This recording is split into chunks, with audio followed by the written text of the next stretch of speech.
গাজার ভূখণ্ডে চলমান সহিংসতা এবং মানবিক সংকট বিশ্বজুড়ে গভীর উদ্বেগ সৃষ্টি করেছে। ইসরায়েলি বাহিনীর হামলায় গাজায় প্রাণহানির সংখ্যা বেড়ে 50,000 ছাড়িয়ে গেছে, যার মধ্যে নারী, শিশু এবং অসংখ্য নিরীহ মানুষ অন্তর্ভুক্ত। এবার মধ্যরাতের হামলায় মারা গেলেন গাজার নতুন প্রধানমন্ত্রী। বিশ্বজুড়ে একটি প্রশ্নই উঠছে, পবিত্র রমজানেও কেন ছাড় পাচ্ছে না ফিলিস্তিনের নিরীহ প্রাণ? বিস্তারিত ইশতিয়াক হোসেনের প্রতিবেদনে।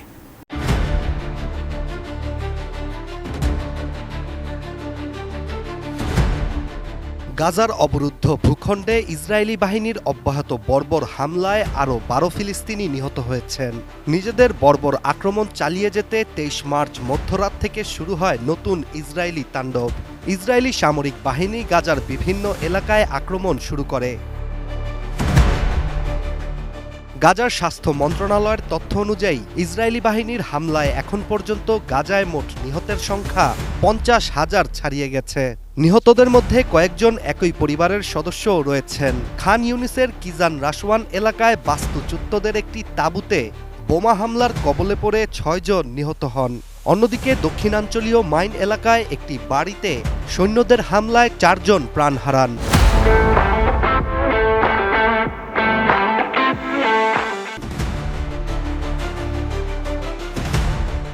এদিকে গাজায় নতুন প্রধানমন্ত্রী ইসমাইল বারহুমকেও ইসরায়েলি বাহিনী নির্মমভাবে হত্যা করেছে। গত 18 মার্চ সাবেক প্রধানমন্ত্রী ইসাম দালিসকে হত্যা করার পর 23 মার্চ নতুন করে ইসমাইল বারহুম গাজার প্রধানমন্ত্রী হিসেবে দায়িত্ব নেন। কিন্তু অবাক করার বিষয়টি হচ্ছে, দায়িত্ব নেয়ার কয়েক ঘন্টার মধ্যেই তার ওপরও আক্রমণ চালানো হয়। 23 মার্চ রাতেই গাজার খান ইউনিসের নাসের হাসপাতালে হামলা চালিয়ে ইসমাইল বারহুমকে হত্যা করা হয়। ইসরায়েলি প্রতিরক্ষামন্ত্রী এ তথ্য নিশ্চিত করেছেন। তার দাবি, হামাস সরকারের প্রধান হিসেবে দায়িত্ব পালন করা ইসমাইল বারহুমকে ইসরায়েলি বাহিনী সফলভাবে হত্যা করেছে।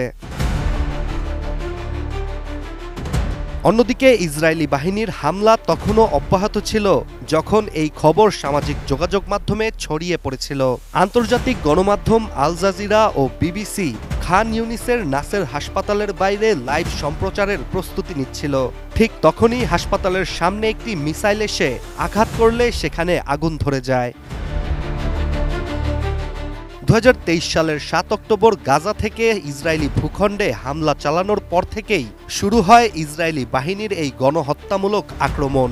গাজা নিয়ন্ত্রক হামাসের যোদ্ধারা 1200 ইসরায়েলিকে হত্যা এবং 251 জনকে জিম্মি করে গাজায় নিয়ে আসে।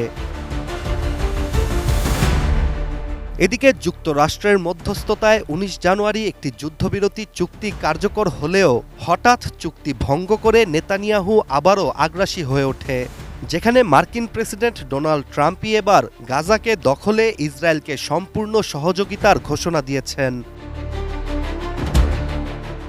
ইসরায়েলি বাহিনীর এই অব্যাহত সহিংসতায় গাজার মানুষের জীবন চরম মানবিক সংকটে পড়েছে, যেখানে ইসরায়েলের নাগরিক এবং আন্তর্জাতিক সম্প্রদায়ের তীব্র প্রতিবাদ থাকা সত্ত্বেও পরিস্থিতি এখনও কোনো ধরনের উন্নতি লাভ করতে পারেনি।